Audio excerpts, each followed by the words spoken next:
ओम श्री साईराम. ओम श्री साई लोक बांधवाय नमः.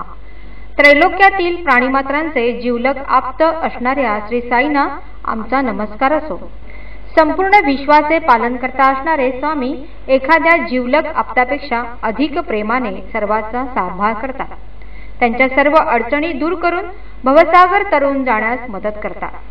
भगवान बाबा आपल्या भक्तांकडून अशाच प्रकारचे वर्तन अपेक्षितात. ते म्हणतात, तुम्ही प्रत्यक्ष मदत करू शकला नाही तरी हरकत नाही, निदान कुणाला दुखवू तरी नका. गरजूंकडे जाऊन त्यांच्यापैकी एक असल्यासारखे मित्रत्वाने वागून त्यांची शारीरिक किंवा मानसिक दुखणी कमी करू शकत असाल तर करा. पूर्वीच्या काळी आताच्या तुलनेने आश्रमामध्ये सुखसोयी नव्हत्या. त्यावेळी सेवा दलाच्या स्वयंसेवकांना उद्देशून स्वामी म्हणत, इथे सर्व साईसाठी येतात, तुमच्यासाठी नव्हे. ते सर्व खूप त्रास सहन करून कष्ट सोसत येतात. सर्वजण हजारो घरगुती प्रश्न, बरीच संकटे व कष्ट घेऊन येतात. त्यांना फक्त साईंना डोळे भरून पाहून सुखी व शांत व्हायचं असतं. त्यामुळे तुम्ही मृदूपणे प्रेमळपणे आपल्या बहीण भावांशी बोलतात तसे बोलून त्यांना मनशांती द्यावी.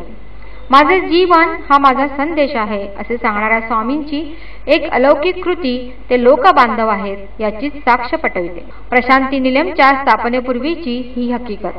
स्वामींचे भक्त असणारे एक पती पत्नी आपल्या मुलाला घेऊन स्वामींच्या दर्शनासाठी आले. त्यावेळी त्या मुलाच्या पोटात सतत दुखत असे व अतिसाराचा त्रास होत असे. रात्रीच्या वेळी 2-3दा त्याला शौचविधीसाठी डोंगरात जावे लागे. अशा वेळी त्याच्या आईवडिलांना काही कामासाठी आपल्या गावी परत जावे लागले आणि ते आपल्या मुलाला स्वामींकडे सोपवून निघून गेले. विश्वाचे पालक असणारे स्वामी त्या मुलाचे पालन करणार नाहीत काय? त्यावेळी शौचगृहे नव्हती, म्हणून रात्रीच्या वेळी स्वामी स्वतः पाणी घेऊन त्याची सोबत करील. एक दिवस तो मुलगा जेव्हा रात्रीच्या वेळी मला बाहेर जायचे असे म्हणू लागला, तेव्हा स्वामींनी दटावणीच्या स्वरात म्हटले, बाहेर जायचं नाही, इथेच बैस. स्वामी त्याच्याकडे पाहत होते. 1 तासानंतर त्याची पोटदुखी व अतिसाराचा त्रास थांबला व तो शांतपणे झोपी गेला. प्रत्यक्ष परमेश्वराने भक्तांची अशी सेवा करण्याचे कार्य पूर्वीही केले आहे.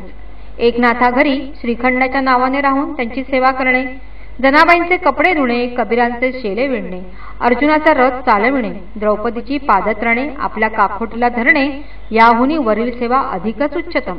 केवळ जीवलग आप्तच अशी सेवा करू शकतात आणि स्वामी आपणा सर्वांचे लोकबांधव असल्यामुळे आनंदाने भक्तांची सेवा करतात. ओम श्री सत्यसाई नाथार्पणमस्तु.